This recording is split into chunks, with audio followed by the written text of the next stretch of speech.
Chapter 12. Pedang biru Qi muncul di sekitar pedang 7 cabang. Kemurnian mana biru mencerahkan bilah pedang. Melirik ke pedang 7 cabang Kim Suho, Chae Nayun bertanya. Anda siap? Iya.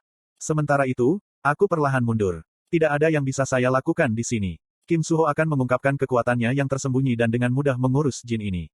Terkejut oleh kekuatan Kim Suho, Chae Nayun akan menyerah melihat Kim Suho sebagai saingan dan datang untuk mengaguminya. Dukung aku. Memperbaiki cengkeramannya pada pedang, Kim Suho berbicara. Mendukung. Tolong, saya akan menjadi orang yang membunuhnya. Petik 2. Sambil membantah dengan riang, Chae Nayun nok panah ajaib lain. Gu. Tetapi sebelum dia bisa menembak, jin menyulut kekuatan sihirnya. Ki jahat hitam legam meluncur ke arah mereka seperti api neraka. Tapi seberkas cahaya memusnahkannya. Pedang suci bisa memotong api, angin, dan juga kekuatan sihir. Panah Chae Nayun kemudian terbang melalui kekuatan sihir yang terangkat. Panah yang berisi mana yang terkondensasi kemudian menembus bahu jin. Kim Suho tidak melewatkan kesempatan ini. Melompat, dia memotong secara diagonal dengan pedang 7 cabangnya. Serangan ini seharusnya memotong daging jin, melumpuhkannya. Tapi meski dagingnya dipotong, jin itu tersenyum. Kim Suho secara naluriah merasa ada sesuatu yang salah. Segera setelah itu, kekuatan sihir sengit keluar dari luka. Seolah berdiri di bawah hujan lebat, Kim Suho tersapu oleh kekuatan sihir. Dia bahkan tidak memiliki kesempatan untuk menjerit. Dia terbang melintasi museum dan terjebak di dalam dinding museum. Petik 2 petik 2. Petik 2 petik 2. Baik Chae Nayun dan saya menjadi terdiam. Aneh. Pasti ada yang aneh. Ini seharusnya tidak terjadi. Setelah didorong mundur sebentar, Kim Suho seharusnya melepaskan kekuatan tersembunyi dan mengalahkan musuhnya. Syukurlah, Kim Suho bangkit. Tapi sepertinya dia tidak dalam kondisi yang baik. Hei, kamu baik-baik saja. Aku baik-baik saja. Kim Suho perlu waktu untuk memperbaiki lukanya. Sekarang, jin sedang berjalan menuju Chae Nayun. Wajahnya menegang. Kuik. Chae Nayun menembakkan 2 panah. Tetapi tidak satu pun dari mereka yang efektif. Meskipun dia terus menembakkan panah sampai jin tampak seperti landak, dia tidak berhenti. Petik 2. Ini bukan generasi. Chae Nayun bergumam linglung. Seperti yang dia katakan, jin ini tidak memiliki kekuatan regeneratif yang tinggi. Dia hanya memiliki tubuh yang kokoh. Pertama-tama, saya tidak menganggapnya sebagai lawan yang bisa dikalahkan Chae Nayun. Wajah Chae Nayun berubah pucat, ketika ketakutan dan kengerian mulai muncul. Dukung saja aku. Pada saat itu, Kim Suho melompat di depannya, menghalangi jalan jin. Namun, jin terus mengawasi Chae Nayun. Mengondensasi mana hitamnya di lengannya, dia menghasilkan binatang raksasa. Makhluk seperti serigala memamerkan taringnya saat ia menembak ke arah Kim Suho. Jin melawan Kim Suho dengan satu tangan dan memegang wajah Chae Nayun dengan tangan lainnya. Apakah kita kacau? Aku bergumam. Sekarang, saya sudah lari ke belakang pameran. Namun, tempat ini sudah ditempati oleh apa yang tampaknya menjadi duo ayah dan anak. Petik 2. Pergi ke sana. Ya. Di sana, kembali lagi. Ini berbahaya di sini. Petik 2. Saya bisa merasakan suara saya bergetar, dan sejujurnya, saya takut setengah mati. Tetapi, sementara jin terlalu sibuk berkelahi, cepat. Atas desakan saya, keduanya dengan cepat pergi. Dari tas saya mengeluarkan laptop saya. Jin dalam pengaturan saya seharusnya tidak sekuat itu. Lengan apa itu? Sambil melirik sekilas, aku melihat lengan serigala jin yang bertarung melawan Kim Suho secara merata. Saya tidak punya memori membuat pengaturan seperti itu. Saya harus melakukan sesuatu. Pada tingkat ini, baik Kim Suho dan Chae Nayun bisa mati. Membongkar majalah, saya meletakkan peluru di laptop. Tanganku yang terkutuk terus bergetar. Dengan laptop, saya memeriksa pengaturan peluru. Sama dengan. Mana bulet. Atribut kosong, kekuatan serang, 3/10. Sebuah peluru dengan mana yang kental. Ini jauh lebih kuat daripada peluru mesiu. Sama dengan. Itu tidak cukup. Dengan kekuatan serangan 3, bahkan menggaruk jin itu tidak akan mungkin terjadi. Tetapi apakah meningkatkan kekuatan serangan sudah cukup? Itu pertanyaan lain. Untungnya, ada petunjuk dalam pengaturan saya. Alasan dunia ini membutuhkan beragam pahlawan adalah konsep, atribut. Bergantung pada atribut seseorang, serangan dapat memiliki efek yang bervariasi. Atribut yang bertentangan seperti air dan api dapat memungkinkan seseorang untuk mengatasi perbedaan kekuatan hingga tingkat tertentu. Sekarang, jin yang dimaksud jelas memiliki atribut kegelapan. Apa yang mendorong kegelapan tidak diragukan lagi adalah cahaya, dan aku bisa melakukan itu. Saya hanya perlu mengubah atribut peluru. Sama dengan. Mana bulet. Atribut ringan, kekuatan serang, 5/10. Sebuah peluru dengan esensi cahaya yang kental. Mulai ledakan sekunder setelah mengenai targetnya. Sama dengan. Modifikasi ini membutuhkan 104 SP. Apakah Anda ingin menyimpan pengaturan ini?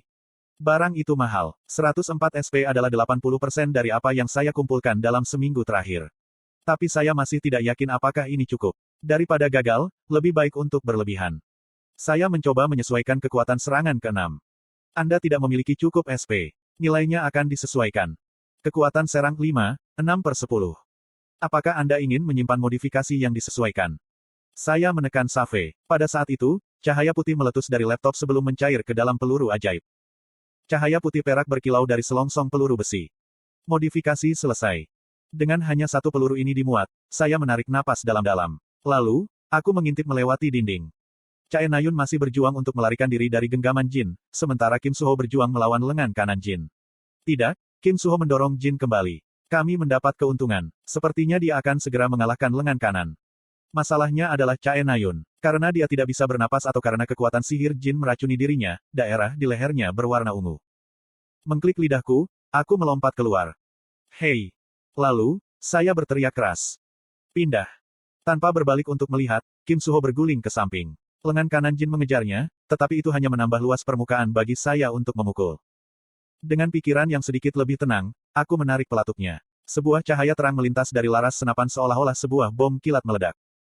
Peluru cahaya memancarkan tekanan dan panas yang sesuai dengan kecerahannya. Tidak dapat menahan kekuatan peluru, pistol itu meledak di tanganku. Komponen senjata yang rusak jatuh, sementara aku menggeliat kesakitan yang tak tertahankan. Untungnya, lintasan peluru tidak berubah. Itu terbang di sepanjang lintasan yang dimaksudkan, menabrak bahu kiri Jin. Tepat sasaran.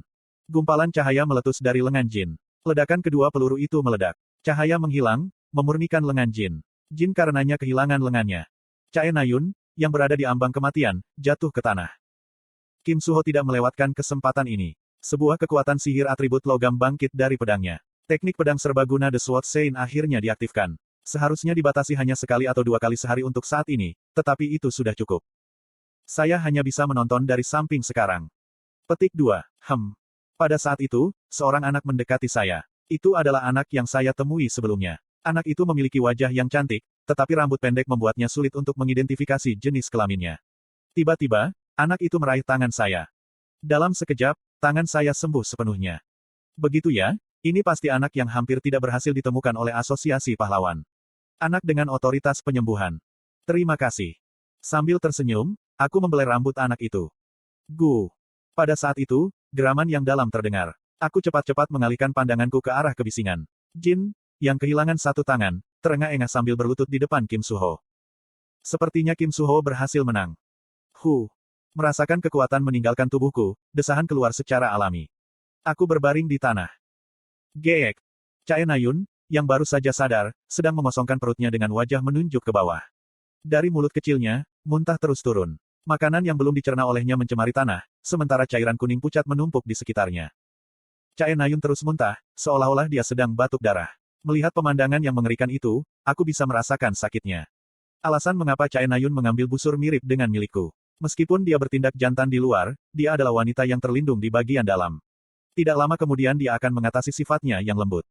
Petik 2. Kim Suho mendekatinya untuk menepuknya. Tapi Chae Na-yun memukul tangannya dengan keras. Kim Suho dengan enggan mundur. Biarkan dia, saya yakin kakak laki-lakinya akan datang untuk menghiburnya. Petik 2. Aku berkata begitu tanpa berpikir. Pada kenyataannya, banyak hal akan menjadi seperti itu. Kakak laki-lakinya akan tiba lebih dulu, lalu ayahnya datang untuk membersihkan segalanya. Tapi sepertinya Chae Na-yun menganggap ketidakpedulianku sebagai penghinaan. Kamu, geek. Mata merahnya menusukku. Apakah dia ingin sesuatu atau seseorang untuk disalahkan? Itu bisa dimengerti. Tidak seperti Yoyonha, Chae Na-yun adalah wanita sejati. Apapun selain makanan berkualitas tinggi akan membuat perutnya kesal, dan melihat seekor kecoa atau tikus akan merusak suasana hatinya sepanjang hari. Petik 2. Aku akan pergi dulu. Kim Suho mencoba mengatakan sesuatu. Untuk beberapa alasan, wajah Kim Suho kaku. Tetapi mengabaikannya, saya berbalik. Saya juga perlu waktu untuk berpikir. Kekuatan Jin jauh lebih besar dari apa yang telah saya tetapkan. Saya tidak mengerti mengapa. Dengan satu ayunan, bilah tipis memotong udara. Tapi dari ujung bilah, kekuatan sihir putih yang tidak dapat diidentifikasikan berombak-ombak, menembak ke segala arah dan melenyapkan semua monster. Eksekusi bersih. Yun Sengah mengambil kembali pedangnya dan berbalik. Rambutnya berkibar tertiup angin lembut. Lusinan orang biasa, yang menyaksikan serangannya, tidak bisa berkata-kata. Di mata mereka, Rasa hormat dan kekaguman yang tak tergoyahkan bisa terlihat. Melihat serangan pahlawan paling populer di dunia akan menjadi cerita bar yang bagus untuk waktu yang lama. Kamu bisa tenang. Wakil pemimpin. Sebuah suara kasar menyela kalimat Yun Sengah. Yun Sengah sedikit terkejut. Pria yang berlari dengan cepat menjatuhkan bom. Jin muncul di Museum Senjata Nasional. Petik 2. Apa? Kamu harus segera menuju. Apa? Namun segera, dia memiringkan kepalanya dan memfokuskan pendengarannya pada transceiver di telinganya. Petik 2. Ah iya. Apa yang salah? Rupanya, Jin telah diurus. 3 kadet dari Kyuup kebetulan berada di museum. Petik 2. Oh, itu keren. Siapa mereka? Kim Suho, Chae Nayun, dan... Sebelum dia bisa selesai, angin kencang bangkit, membutakan matanya sebentar. Pada saat dia membuka matanya kembali, pahlawan yang telah menghancurkan puluhan monster sudah pergi. Berlari dengan kecepatan cahaya, Yun Sengah tiba di museum. Seorang pria yang tampak biasa berjalan keluar dari museum pada saat yang sama. Melihat Yun Sengah, pria itu tersentak sejenak sebelum dengan cepat membungkuk. Halo. Apakah dia mengenal saya? Ya, tidak banyak yang tidak. Petik 2. Meskipun ada sesuatu yang terasa tidak pada tempatnya, Yun Sengah menyapa pria itu tanpa banyak berpikir. Ah, ya, apakah sesuatu terjadi di dalam? Iya nih, Jin muncul. Dia baru saja mati. Petik 2. Aku mengerti. Dan kamu? Mendengar pertanyaan Yun Sengah, pria itu menjawab sambil tersenyum. Aku seorang kadet. Mendengar kata-katanya, Yun Sengah terkejut. Dia akhirnya menemukan perasaan aneh sebelumnya yang dia miliki. Meskipun dia bertindak rendah hati, Yun Sengah adalah salah satu pahlawan paling populer di Korea. Akibatnya, sebagian besar taruna akan membeku di depannya atau setidaknya bertindak gugup. Oh begitu. Lalu, aku pergi. Yang Anda cari harus ada di dalam. Petik 2. Tapi pria yang memperkenalkan dirinya sebagai Kim Ha-jin berjalan pergi sambil tersenyum tanpa sedikit pun gugup. Yun Sengah mengamatinya berjalan pergi sejenak. Siapa dia? Cukup berani untuk kadet muda. Tapi Kim Ha-jin, saya tidak terbiasa dengan nama itu. Bagaimana dia tahu untuk siapa aku datang? Berpikir demikian, Yun Sengah melenggang masuk ke museum. Bagian dalam museum itu berantakan. Lantai keramik penuh dengan tanda-tanda pertempuran, dan kekuatan sihir yang tidak menyenangkan masih melekat di udara membuktikan keberadaan Jin. Nayun. Pada saat itu, suara nyaring terdengar dari pintu masuk. Yun Sengah berbalik. Di sana, dia melihat seorang pria parubaya memandang sekeliling museum dengan mata memerah. Itu seseorang yang dia kenal. Ayah Chae Nayun, Chae Shin Hyuk. Chae Shin Hyuk-si. Petik 2. Wakil pemimpin Yun Sengah. Ah, kamu pasti sibuk akhir-akhir ini. Sudah lama, haruskah kita pergi bersama? Petik 2. Menunjuk lebih dalam ke museum, Yun Sengah tersenyum. Sebuah tiang telepon melengkung dan mobil yang mencuat dari jendela, di tempat yang aneh ini tidak mungkin normal, saya berhasil mengambil bangku untuk diri sendiri. Para pahlawan sibuk berlarian membersihkan situasi, tetapi saya sendiri agak panik. Ceritanya telah berubah. Jika dunia ini adalah dunia dalam novel saya, ini tidak mungkin terjadi. Tentu saja, keanehan yang dikenal sebagai Kim Ha-jin sudah turun tangan, tetapi perannya sangat minim. Semuanya juga baik-baik saja sampai sekarang. Saya pasti tidak melakukan apapun yang dapat mempengaruhi. Tiba-tiba, seberkas pemikiran melintas di benakku. Petik 2. Ah, itu benar. Saya sudah lupa sampai sekarang. Saya bukan satu-satunya penulis cerita ini. Tepatnya, dunia ini bukan novel yang saya tulis. Untuk lebih tepatnya, dunia ini adalah versi remake dari novel saya. Ada penulis bersama. Setelah berpikir sejauh itu, perasaan kosong yang tak dikenal muncul dalam diriku. Kenapa aku begitu santai sepanjang waktu ini? Jalani kehidupan yang nyaman. Tidak, itu tidak mungkin dari awal. Sama seperti ketika seseorang menghentikan saya dari memodifikasi statistik yang tidak berubah, seseorang tidak akan membiarkan itu terjadi. Wiying. Pada saat itu, laptop bergetar seperti telepon.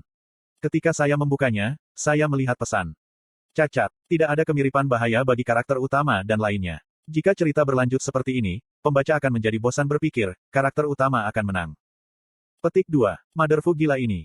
Tidak ada bahaya. Tentu saja, tidak ada bahaya. Pembaca tidak suka bahaya ekstrim. Amatir yang ceroboh ini. Namun, ada baris lain di bawah ini. Solusi darurat. Bahkan jika semuanya menjadi berantakan, tingkatkan kekuatan antagonis.